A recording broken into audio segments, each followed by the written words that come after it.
Dham ki Jai. Jai. Jai Gurudev. Jai Gurudev. We still have time for one more song.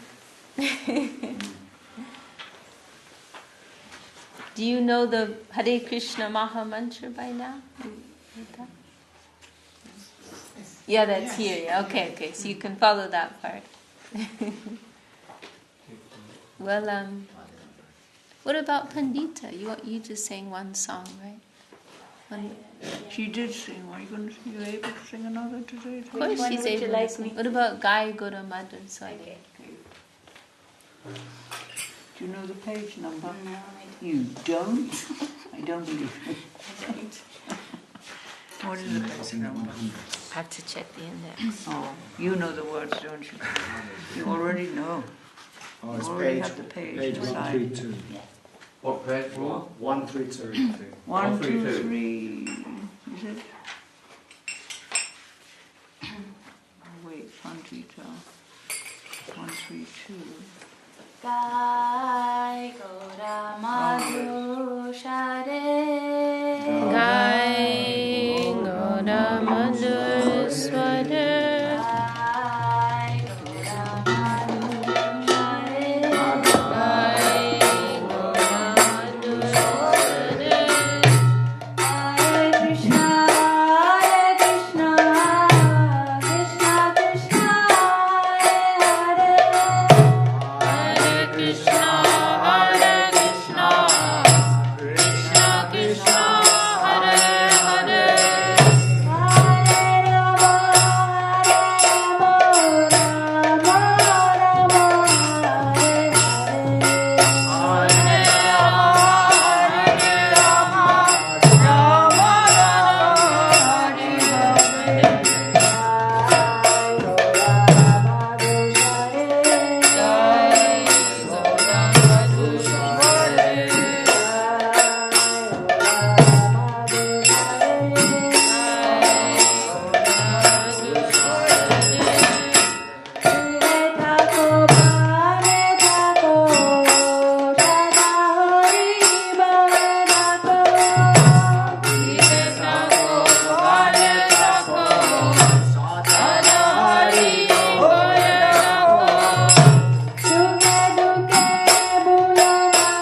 Shri Harinam Sankirtan Jai. Piyush, nice to see you. Thank you. How are you? Good, how are you? You're very steady in your service here. Someone's singing very enthusiastically out there. Let's go for I think we need to give him a turn. Was that Jaya Radha Maya? Yeah. Yeah. He's in his own. Singing Gurudev style. in the kitchen. Aye. It's like a little baba here. Gaura Hari Hari Bol. Jai Shri Yukta Vishaka Didi Ki Jai. Jai Shri Gurudev Ki Jai.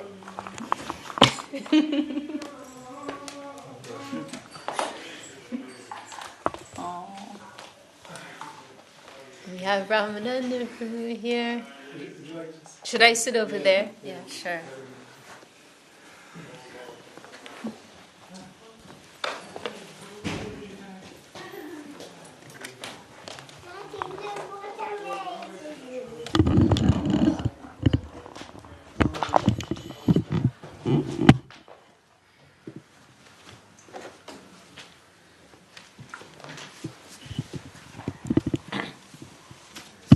So, our theme was supposed to be Bhagavad Gita, is that right?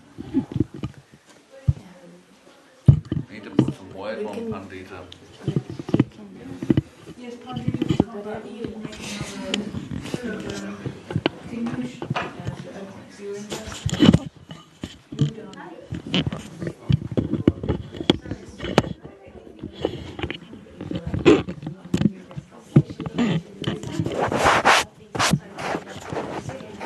What did you say? Okay. And someone came from the Om fair? You can have a seat if you like. I'm still on the floor. Yeah, if you're happy with She that, didn't yeah, make it, huh? make Okay. yourself at home, yeah. What's your name? Nina. Nina. This is your first time? Yeah. Okay. How did you find out about this Well, I was looking for like yoga practices, Mm-hmm. and this one was the closest to my house. Okay. Yeah, but at the beginning I was looking for more of like a physical. Right. Aye. This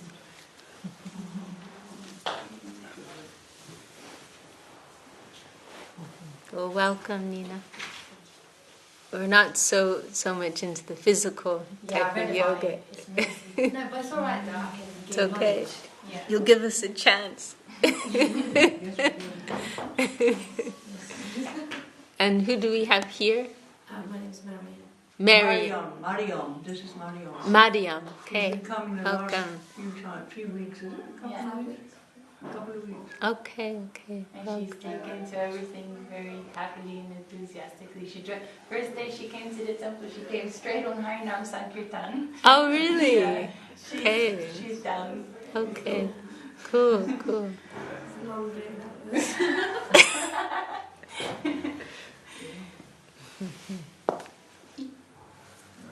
All right. This is now Vishaka.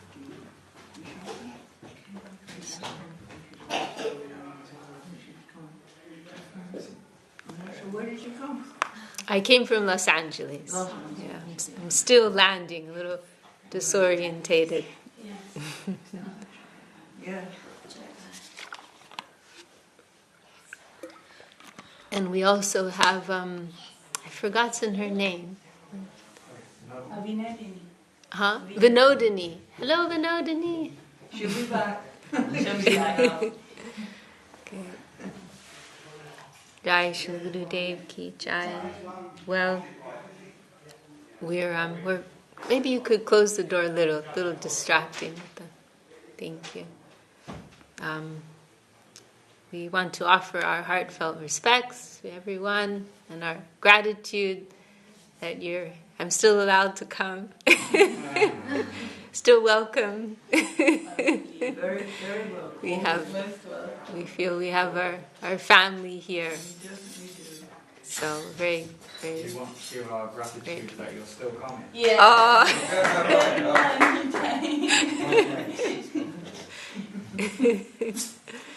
And we have another. What is your name? Alison. You're Allison, okay. And this is your first time, you said, right? And how did you connect with this group? I live locally, I go past all the time, I do Okay. yoga, and I'm really interested to come in and meet everyone and see what happens. Okay, okay, cool. Did you just see the sign, basically, that it was a yoga institute, or how do you Well, know? I knew it was, and the building has always fascinated me as well. Yeah. Mm-hmm. Yeah, so I went online, I thought, okay, make it a point of coming, Lovely. here I am. Okay. Thank you. And so you read about the Saturday program, so you Yes, thought that's you'd come. right, Okay. yes. Well, it's a good day to come. Yeah. Well, my name's Vishaka. I'm coming through at the moment. I came from Los Angeles, and I'm on my way to Hungary, where I'm based at the moment. And I, just as a short introduction to myself, I grew up in this movement of Krishna consciousness. And in fact, my teenage years were in England, so many of our friends here, we grew up together, like Nitai, Veerchandra, and Nita. We all grew up as kids in this community. Hare Krishna, welcome.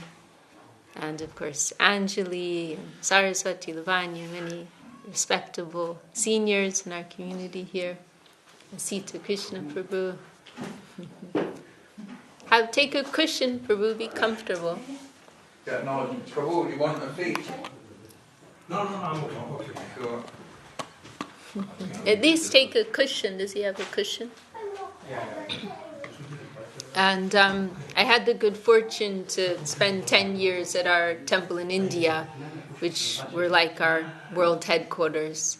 And our Gurudev, Srila Govinda Maharaj, he's this picture here. He left the world 2010, but he was an extraordinary saint of the highest caliber, and we're all like, we all feel very connected to him, and our whole spiritual lives have been centered around him. And so in those years in India, I had the opportunity to, hear from him and just be in his physical proximity. It was very, very powerful. It's an indescribable experience. And so, my journey has been a little different than many who come to this, you could say, because I grew up in this, and my whole inspiration on this path has been very personal. It wasn't so much the philosophy that grabbed me. That was something I came to appreciate more later. But in the beginning, it was just this incredible heart resonance that, this rings true. My heart is deeply captured and moved by this, and then to have that fortune meeting someone who actually embodies all these teachings, who's living that, who's literally emanating divinity. Has this vibration coming off of him. That's all what captured me, and. I never could have imagined that I'd one day be speaking about these teachings, or what to speak at traveling in the way that I am nowadays. That was something that just kind of developed later. But it was always, for me, something that captured my heart, and I wanted to give my life to that in whatever way that I could.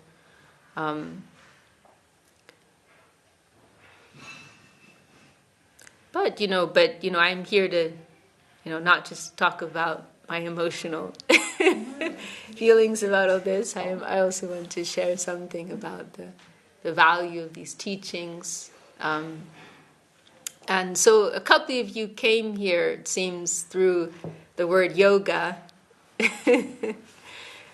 And, yoga, and most people, at least in the West nowadays, they associate yoga with a type of exercise, right? But it's actually a very deep, there's a very deep philosophy behind yoga. What is the significance of yoga? And the word yoga, one meaning of the word yoga is union, or to yoke, to unite. And what is that union, and what is that yoking of? It's of our individual self with the Supreme Self. You know, the Vedas are this ancient body of literature coming from India, put into writing over 5,000 years ago. And the Vedas are very broad.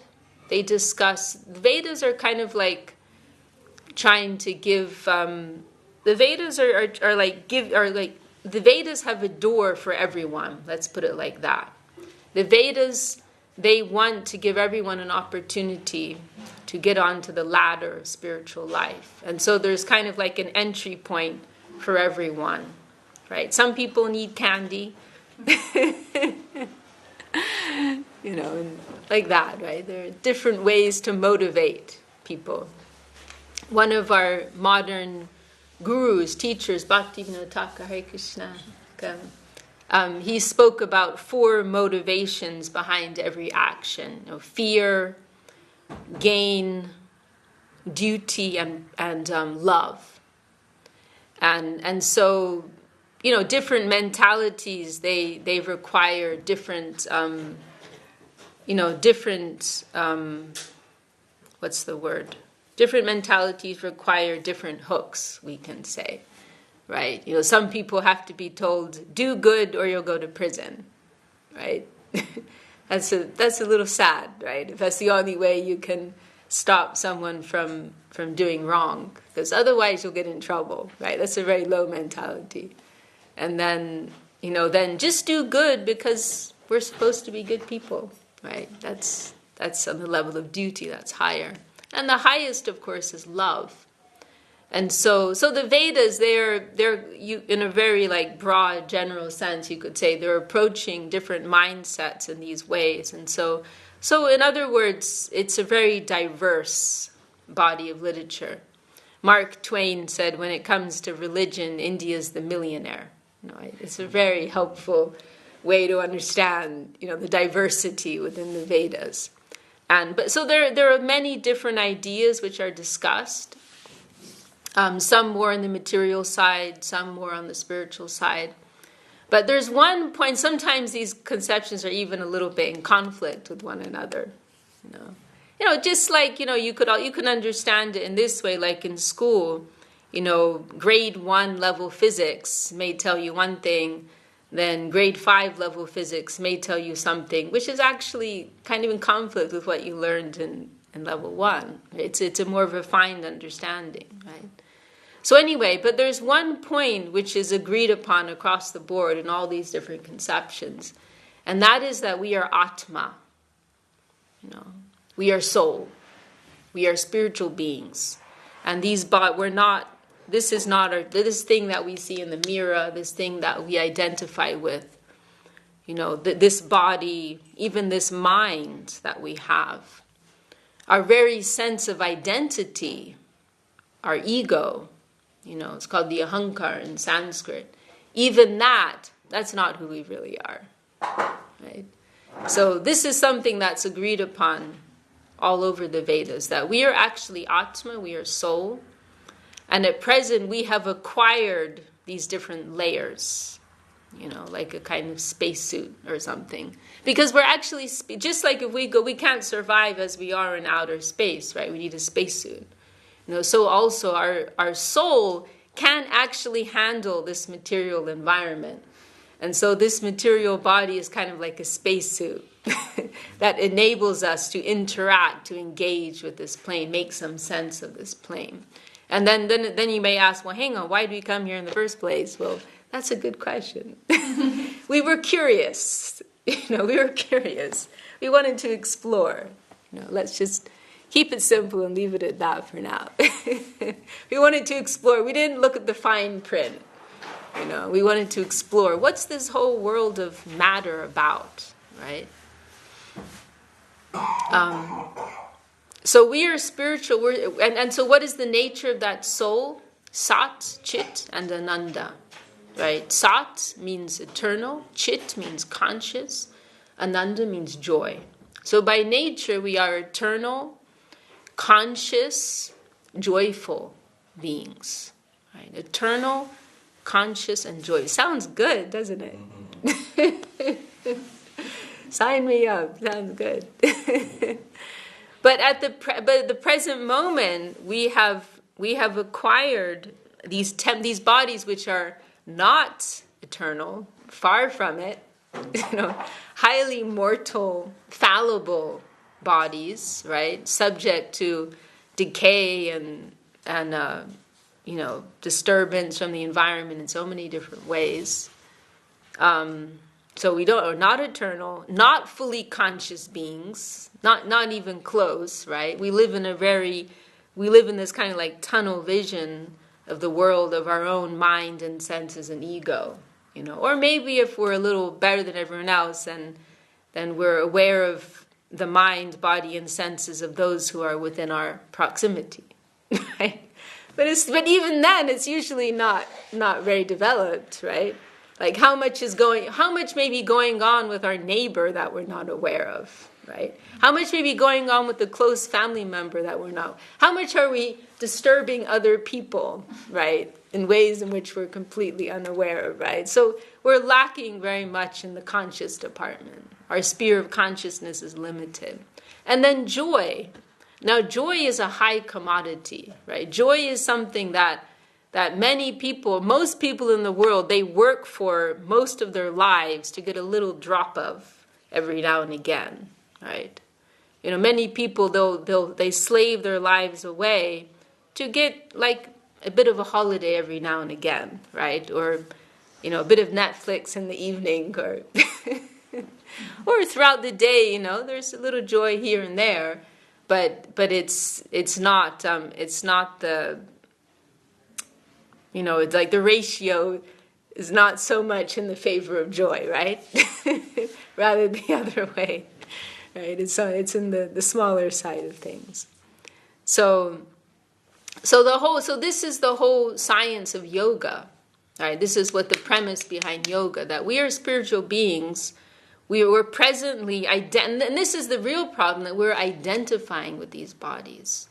Because actually, everything is about consciousness. And this is what's so fascinating. It's actually possible to be within this whole encasement, to be within this whole spacesuit, but to be living in the identity of the soul. Because it's all about where your consciousness is directed, right? And we can experience that, right?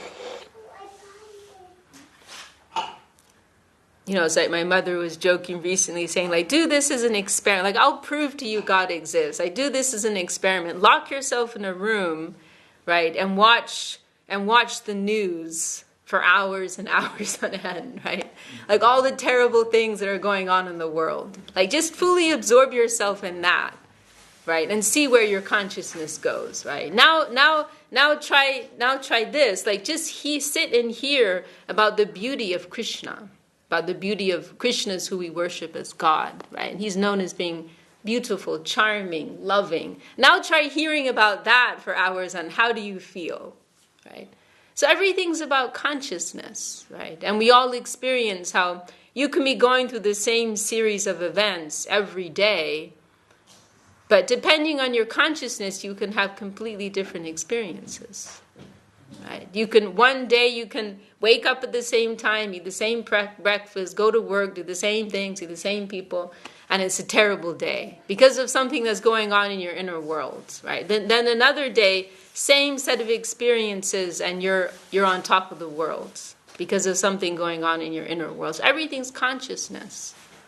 So this is the science of yoga. Like, how can, even while we're here in this world, in this body, how can we transcend this body, and how can we feel that connection with the inner self, the soul, the Atma, and beyond that, with the super soul, with the supreme conscious source, Krishna, God, the infinite, the absolute. So this is yoga. How can we make this connection, right? And how can we live in this? Another meaning given him. So Bhagavad Gita, you may have all heard of already. It's probably the most famous scripture that's come out of ancient India. But another definition of yoga given there is that is achieving this state of equanimity, right, in the face of all the duality that we that we go through in our daily lives, right? The ups and the downs, the highs and the lows, right? Friends, enemies, and so on, right? To not get so spun around by all of these things, right? But to maintain this connection with the deeper plane, right? That plane of Atma, that plane of soul.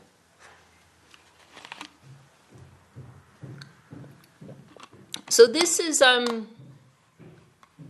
this is like the whole premise of yoga, right? Like, how can we connect with that higher self? How can we connect with the plane of soul, with the plane of Atma? And then there are actually different types of yogas, right? And so there's a more physical type of yoga, right? This hatha yoga. But that is also largely misunderstood, because the goal of that is not to have like a gorgeous body or whatever. But the goal of that is actually to achieve, there's like a whole science behind that as well. And the goal of that is to achieve control of the mind and the senses, and to ultimately enter this state of what's called samadhi, like this type of spiritual trance where one is fully fixed upon the divinity, right? And so all these like postures are called asanas, right? They're like to aid this control of the body, the mind, and the senses, and ultimately connect with, awaken with the plane of spirit, the plane of Atma. So that's one type of yoga that's described in the Vedas, including in this Bhagavad Gita. Another yoga that's described is karma yoga. This is actually the first type of yoga if you look in this Bhagavad Gita. It's the most accessible, this karma. So karma yoga means yoga of action. And it's the most accessible of all the yogas, in the sense that it doesn't require any type of, even like any faith, I would say, this karma yoga.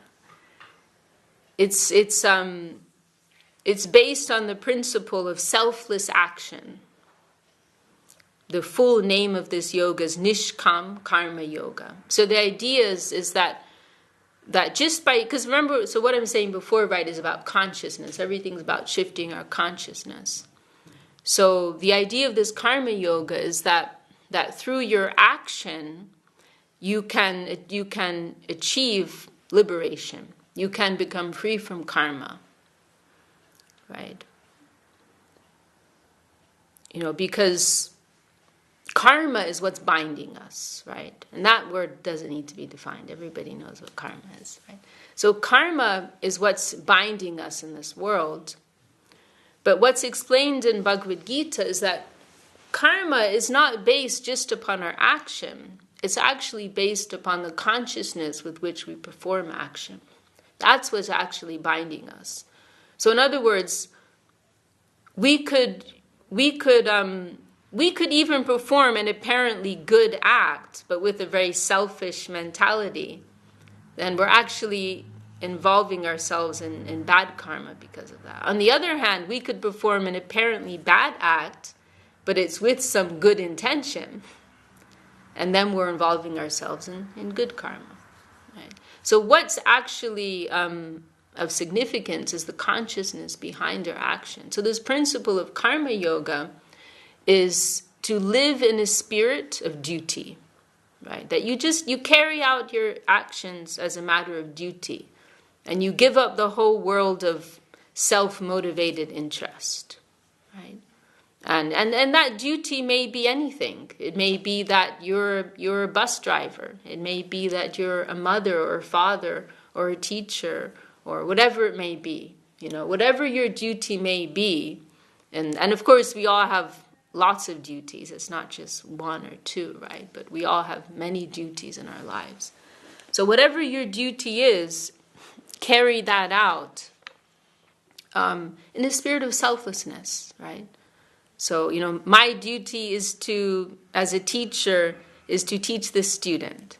And even if that student, isn't nice to me in return, I'm not going to play favorites, right? I'm not going to make a big hoo-ha about it, but it's my duty to teach everyone in this class, right? Whether or not they appreciate it, whether or not they like me or don't like me, right? This is just a simple example. So this is the principle of karma yoga. And there's one verse, karmanye varika, which kind of like gives the gist of this principle. Karmanye varikadaste ma phaleshu kadachana ma karma full heturbor ma te sangos karmani. Saying that your right is to your duty, but not to the results of your duty. So perform your duty without any attachment to the results. And then there's another point here. Don't be tempted to give up your duty because there's nothing in it for you. You know, like, oh, why should I bother teaching these students well? I'm not going to get any special recognition. I'm not going to get a pay rise. You know, well, I may as well just, do the bare minimum here and just get through the day and whatever, No, your duty is to teach well, right? Whether or not that's appreciated, whether or not that's recognized, that there's a whole world just within doing your duty, right? That virtue is its own reward, right? That's the saying many are familiar with. So,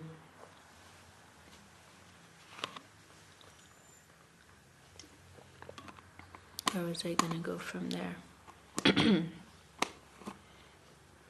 Oh yeah, so now this is what's interesting, right? And this is something that anybody can go home and experiment with. The power of this selfless action is that even whether we've signed up for it or not, it's going to purify our consciousness. It will automatically have that effect. It will begin to clear the layers. Because we all have this soul, right? The soul has its own eyes. The soul has its own vision. But the eyes of the soul, consciousness, right? The power of perception, it's clouded by the layers of this world, material layers. And those layers, they're comprised of our own selfish interest, right? And our own misconceptions about who we are and what the environment is, right? For example, so the world of ego, this word ego, it really just means identity. Ego doesn't just mean being arrogant. Ego, the world of ego is referring to anything that we believe ourselves to be, right? That I'm American, or I'm British, or I'm African, I'm French, I'm Chinese, I'm rich, I'm poor, I'm intelligent, I'm stupid, I'm male, I'm female, I'm transgender, whatever it may be, right? I'm politically situated to the left, I'm politically to the right, right? It's a whole world of identity, right? And these are all temporary truths. That's the thing, right? All of these things, we won't deny that they're true. There's some level of truth in all of these identities, but they're all based on temporary truth, right? Because this is another point, going back to the whole premise of it all, that we're soul. In this world, so this is where reincarnation comes in, right? Or transmigration, that's actually a more accurate term. Right? According to our karma that we're creating for ourselves, we're cycling through different species of life. Right? Sometimes human, sometimes animal, sometimes plant. Right? And we're having all sorts of, you could think of it as like satellite TV, right? Or Netflix or whatever. You can just like switch the channel, right? You're moving here to this reality, jumping. You're like reality jumping here, there, there, there, there. So our lives are like that, right? The soul is like that. It's like surfing all these different experiences, all these different realities, right? So then when you have this type of zoomed out perspective, it makes you reevaluate things, right? Like, how much importance do I want to put into the way that I look? How much importance do I want to put into what's happening in this world here and now, right? Not that we want to dismiss what's going on in the world, but we want to get some perspective on it, right? That everything I'm experiencing in this world here and now. It's like one point on an infinite line. I'm here now. Next life, it'll be another point. Next life, it'll be another point. So all of these, all of these identities that we're holding in this lifetime, we may also still be carrying impressions from previous lives too, like just to add to the whole mix, right? So all of this, they're creating filters, right? This is why countries go to war. There are a lot of places at war right now in the world, right? And it's all based on this, that everyone has their own particular set of various identities. Your set of identities are in conflict with my set of identities. So we're going to go to war. We're going to fight about it, right?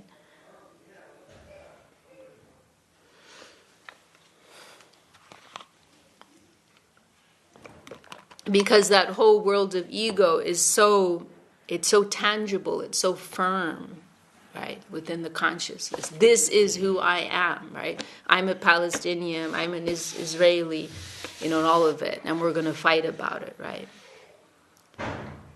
So this is what is so beautiful about this principle of selfless action. And this is something anybody can go home and try for themselves, whatever they believe.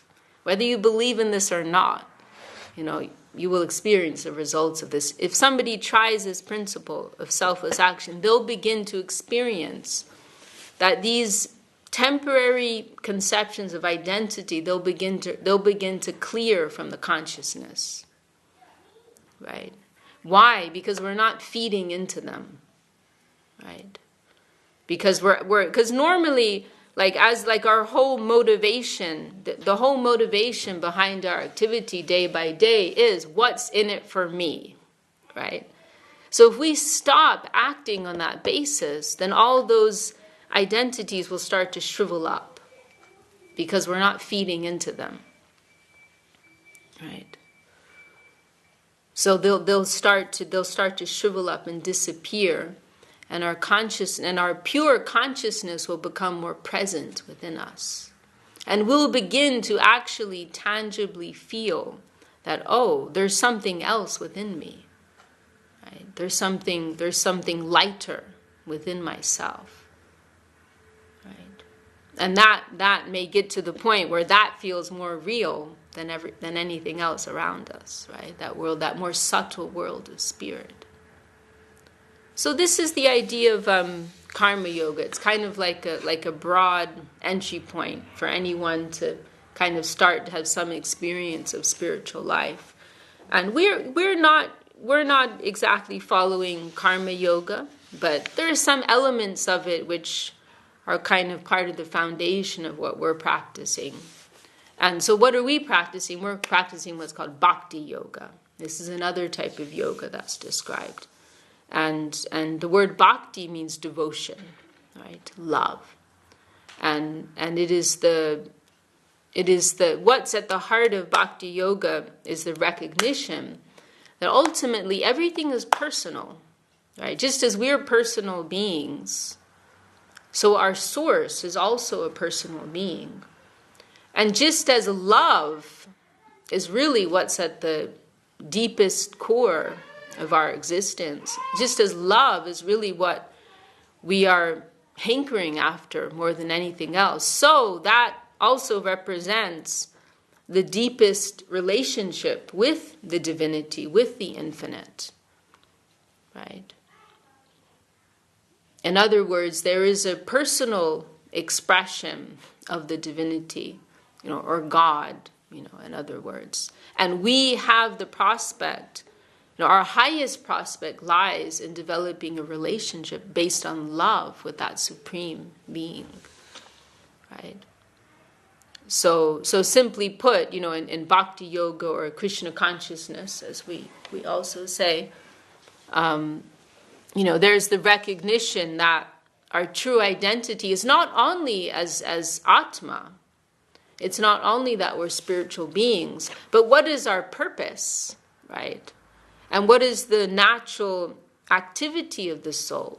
And what is the natural expression of the soul? That is to act in love, right? And in connection with the center And that is whom we call Krishna, or God, the Absolute. So we exist, we are spirit souls, we are spiritual beings who exist to serve and to love, our loving Lord. And also everything that's in connection with that loving Lord. And, there are many things which are very beautiful, very convincing, you could also say, about these teachings. And one is that it's a very holistic, very inclusive practice. In other yoga practices, there's more of an emphasis on like rejecting our material nature, right? Rejecting our material desires, right? Because they're like on the basis that, we're soul, and, I'm not these desires, I'm not this body, I'm not these senses, so I should just reject all of them. But in the practice of bhakti yoga, in the practice of devotion, it's more about realigning these tendencies, right? That yes, I have senses, I have desires, but let me, instead of rejecting them, let me try to dovetail them, right? Let me try to find a spiritual way in which to channel them, right? Let me try to, the idea is that we're living every moment in consciousness of a higher center, and let everything become an offering to that higher center. What I'm eating, let that become an offering, right? So whatever it is I like to do, try to connect that in some way with that higher center. And in that way, these senses that we have, they will gradually become purified. And there will be more and more of an awakening of this natural relationship that we have. And this, and we can also mention here, this practice of kirtan is very powerful. Another thing that's mentioned in these Vedas, these scriptures, is that there are different ages that this world cycles through. And according to we're currently in what's described as the most degraded of the 4 ages, which won't come as a surprise, I think, to anyone. It's called Kali Yuga, means the age of quarrel. And because it is a very challenging age, it's an age when the senses are very strong, there's a lot of distraction in the environment, a lot of pollution, difficult for us to concentrate mentally, everything's diminished in this age. Our mental powers, our physical powers, everything is diminished in this age. And so because of that, this very special, merciful grant has been given that through this very simple and sweet practice of chanting, kirtan, we can achieve our highest spiritual prospect. And it's interesting, our guru used to point out, you can see in pretty much any world religion, like on some level there's some appreciation for this practice of chanting. In Christianity you'll find it, in Islam, and in Buddhism, they don't even believe, Hare Krishna, welcome.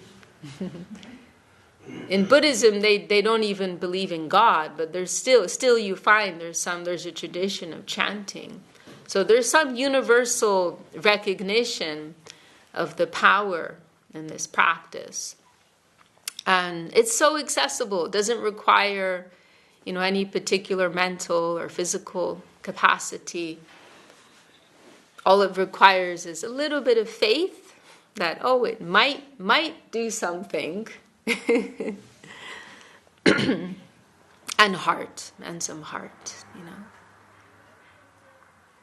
And I was mentioning earlier Lord Chaitanya. This is who we are worshiping on our altar here, and we worship Lord Chaitanya as an avatar of Krishna who comes in this age. The Vedas also describe different avatars, different descents of the Lord that come in every age to spread the religion of the age, and so the dharma of the age. And so in this age, that dharma is kirtan, the sacred chanting. And so Lord Chaitanya, he appeared in this world 500 years ago, and he spread this practice of chanting throughout India. And he also predicted at that time that in the future this movement will spread all over the world, and we see that today. So this is a simple introduction. Does anyone have any questions or comments? Or if you need Thai food, you want to add anything? Wonderful. What it's saying, yeah. Oh, yes, Prabhu. Why is it this chanting of Hare Krishna is so special that it's so uplifting to people? What is it about the Hare Krishna mantra? Oh, okay. That's a good question. Which he knows the answer to very well. Well, I've got good guides. So this mantra here, this is the Hare Krishna mantra which our friend is referring to. And this is, there are many mantras, many chants, many prayers that we sing. This is described as the best. Maha mantra means the supreme mantra. And it's very, very special for different reasons. One is that, and this is another point that I appreciate about the presentation given in the Vedas, that there's a recognition of not only the masculine expression of divinity, but also the feminine side. Nowadays, I'm coming from California now, and especially there's kind of this like growing mood of celebrating the goddess, right? But for us, that's kind of like old news. That's the Vedic thing. So in this mantra, there's a recognition of both the supreme masculine being, that is Krishna, and then also Radha. Radha represents the supreme feminine, divine feminine principle, and she's referred to here as Hare. Which is, it's referring to her. Her name is not there directly, but it's indicating her as the person who can attract Krishna's heart. So Krishna, the very name Krishna, it's referring to his power of attraction. The word akarshan is attraction in Sanskrit. So his name is coming from that, and it's indicating who is all attractive, who is supremely attractive. But what is the nature of Radha, his feminine counterpart? She is so much more attractive that she can attract him. So she's being honored, supplicated, you could say, also in this prayer. And this mantra, it's also it's in a particular grammatical case which we don't have, at least in modern English. It's called the vocative case. And it means that the names are couched in such a way that they're being called to. It's like a way of referring to someone's name that indicates that you're beckoning them, you're calling to them. So it's in this particular case in Sanskrit. And then the Hare Rama there is also describing Krishna. So it is like a direct prayer to both the supreme God, supreme goddess, and praying to them to reveal themselves in our heart.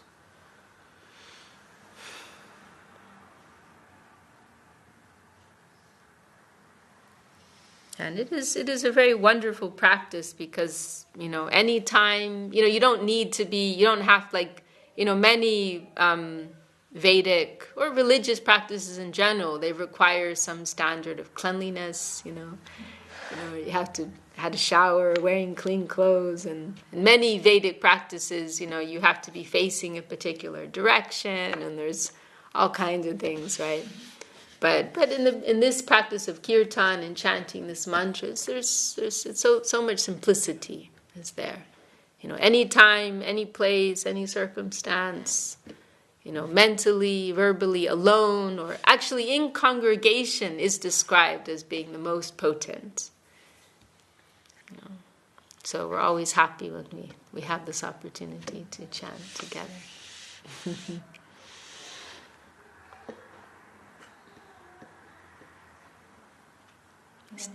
it comes to adopting the path of Bhakti Yoga, you've alluded to it a little bit, but where would you advise to start if you want to really take it seriously? Why not start here? What do you mean? You answer. I'm You also answer. thinking, like I spoke a little bit with Mariam, and just like she's kind of wanting to seriously practice Bhakti Yoga. Mm-hmm. And I'm thinking of like what kind of things can you start doing? Let's say on a daily basis, or like to take the process to heart a bit more seriously. Well, I would recommend, and it's something our guru also recommended, is to try to squeeze something in at the very beginning of your day. And also getting up a little earlier, helps, Really, just waking up a little earlier, that kind of gives you this whole other window into reality. There are like different energy shifts that take place throughout the day. And I mean, like really, you can feel it, like how you feel at 5 a.m. and then the evening hours, like complete shift, right? So there's in the Vedic tradition, there's a very special slot called the Brahma Muhurta. Now that's maybe a little too early for most people. It's an hour and a half before the sunrise, and that would change throughout the year depending on the time of the sunrise. Actually, in some countries the sunrise can be quite late, so it might be easier in some countries. But anyway, I would just say as early as possible. We also have to be practical. Try and get in a little bit of time for spiritual practice in the early hours. And that can take different forms. Can be some chanting, can be hearing. I mean, we're kind of spoiled in this age of technology, right? It's like we can just tune into something anytime, any place, with our little smartphones. So, listening to some chanting or some discourse, some spiritual discourse, reading something can be with a real book, be really radical. Reading some spiritual text, chanting yourself, some prayer, can also start with some prayer of our own, also chanting, expressing other prayers written by the saints. Even if it's just 15 minutes, it will really change your day. It will set you for the day, And then when possible, coming together with other like-minded persons, and sharing the practices, that's very powerful. We may not be able to do that every day, but when possible, take the opportunity to do that. That will reaffirm our spiritual intentions. And then if you can close your day like that too, start your day with those 15 minutes, end your day with those 15 minutes, I would guarantee there would be a radical shift in your life. But I know it can be difficult. I'm kind of spoiled because I'm usually with our communities, so whether I like it or not, it's always on the schedule. So it keeps me on track. But I know it takes some discipline, when you don't have that privilege. It takes some discipline to, take the initiative yourself, But it's worth it, It's worth it. Anything you wanted to add, Pandita? No, that's lovely. And also, like, comes to mind is how Gurudev said, really, our practicing life is 99% association, isn't it? Like, spending time with those that are really taking it to heart is invaluable for our practice and inspiration, and it's like a dynamo, it affects us all. There's one very beautiful verse by one of our teachers, Krishna Bhakti Rasa Bhavitamati Kriyatam Jadi Kutopi Labhyate Tatra Lolyam Api Mulyam Ekalam Janma Koti Sukriter Na Labhyate. And this verse is saying that the only way to get this is through your own hunger, your own desire for it. And if you find anyone who has that, you must, grab that. And it says you must purchase it. You must purchase it immediately. So this is really what it comes down to. It comes to our own desire, because, like, this is the thing. When we really, like, often we'll approach spiritual life like, okay, I've got to take time out to do this, right? I'm going to fit it into my schedule, and this is what I should do, right? And yeah, it's good that we do that, but that's not the goal. The goal is like, you want to eat that secret candy you've got stashed away, right? Like, or whatever it is, right? Like, in other words, you really want it. It's like if you really want something, you'll get it. You'll make time for it, right? And rather than like pushing yourself and forcing yourself to do it, it'll be like that's all you can think about, and everything else is just getting in the way, right? So what we're trying to do is awaken this hunger, and it's a natural hunger. It's like they say, an appetite is a sign of good health, right? So our soul is not super healthy right now, because we're not feeling that hunger. But a healthy soul, a healthy soul will feel that hunger. So that's actually what we're trying to do, is awaken this natural hunger that's within us. It's just like covered over at present. So what's the best way to do that? Associate with hungry souls, right? Those who already have that hunger awakened, right? To get their company. And we'll see how they're seeing the world in a different way. They've got a different set of priorities, right? And that will start to shake us up a bit, help us to rethink and re-see, reevaluate, what's actually important, right?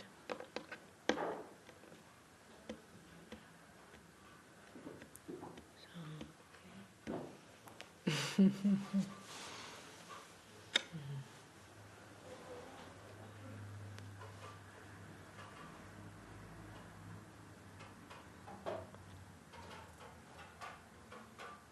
Anyone else have any comments or questions? Or we're going to start the arati, the worship, in a few minutes. We have a few minutes. Yes, Ruben. What about things like in our everyday lifestyle, like diet, and how can all that help us as well? Well, another thing which is discussed in the Vedas and also in this book, Bhagavad Gita, is that there are three material energies in particular which dominate in this world, in this atmosphere.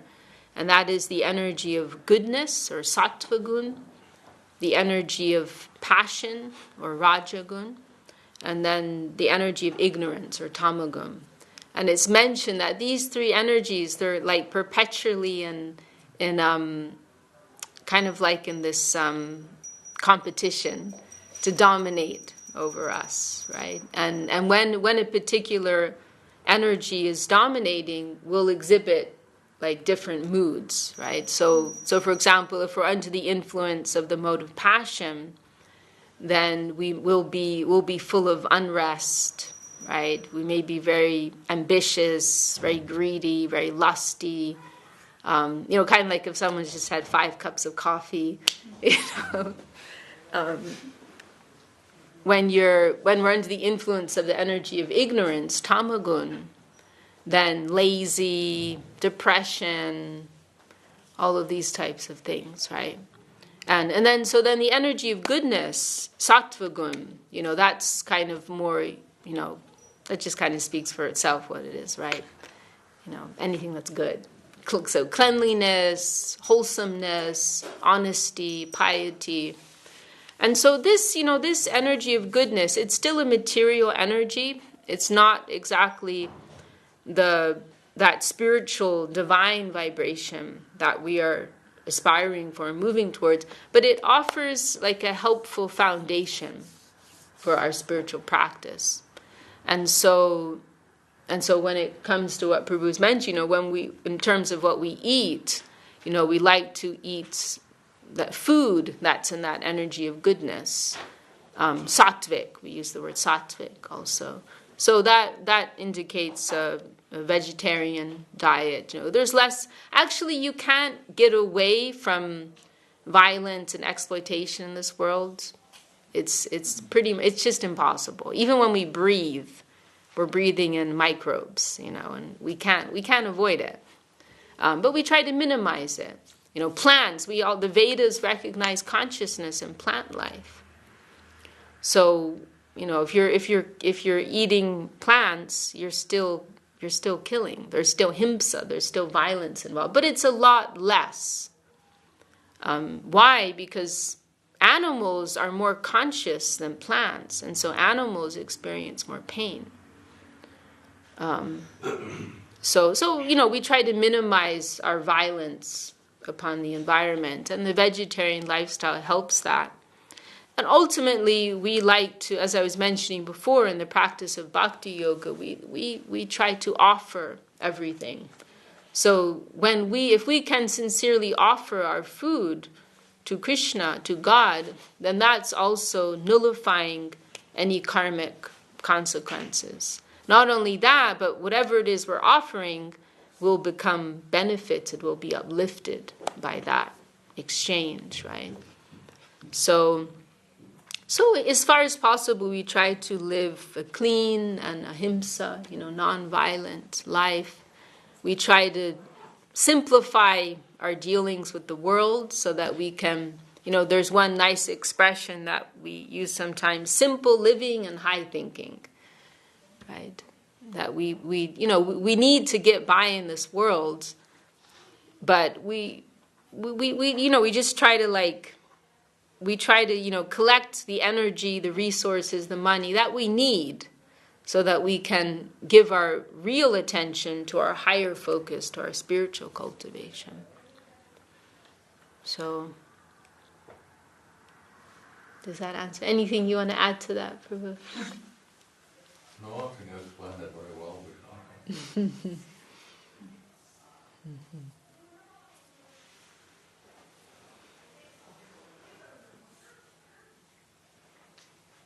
Well, okay, maybe it's time for the worship now.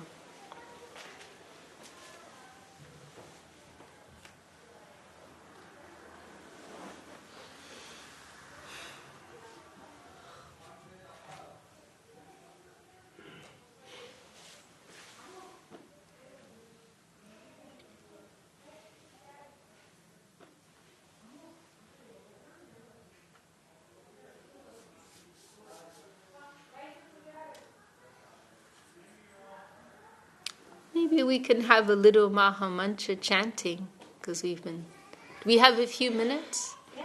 And maybe we'll have a little Mahamantra chanting, because we were just talking about that. Maybe Veera Chandra or Nitai Prabhu, do you want to?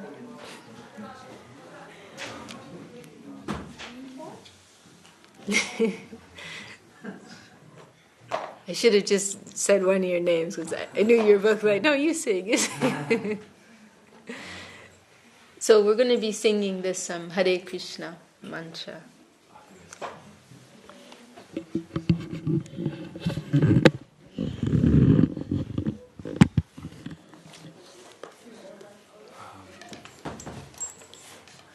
Hare Krishna, Krishna Krishna, Hare Hare, Hare Krishna, Krishna Krishna, Hare Rama, Hare Rama, Rama Rama, Hare Hare, Hare Rama, Hare Rama, Rama Rama, Hare Hare, Hare Krishna, Hare Krishna, Krishna Krishna, Hare Hare, Hare Krishna, Hare Krishna, Krishna Krishna, Hare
RNC worship now, and then we'll have lunch.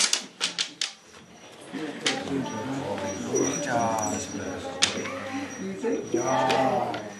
Well, I do. Sometimes you're right. This is really inopportune. No, it's not in a hurry. Well, we tried to stand up for this one. Oh, okay, okay. Oh, Yeah. yeah, well, I don't have to. So then. Oh, what's that? Oh, my goodness.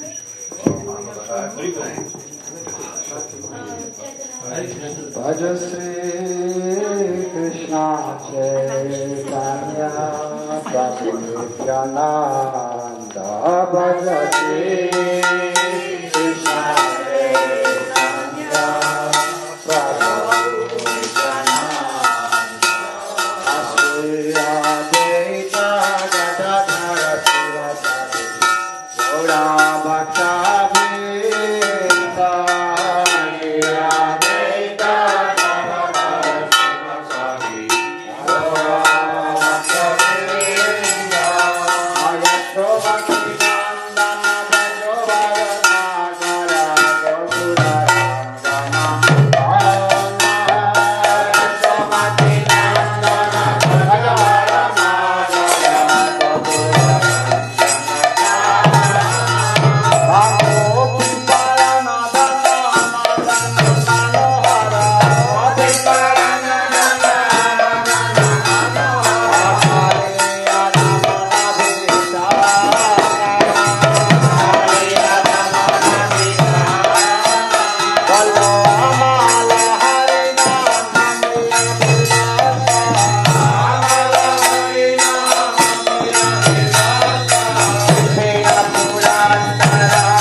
Bye.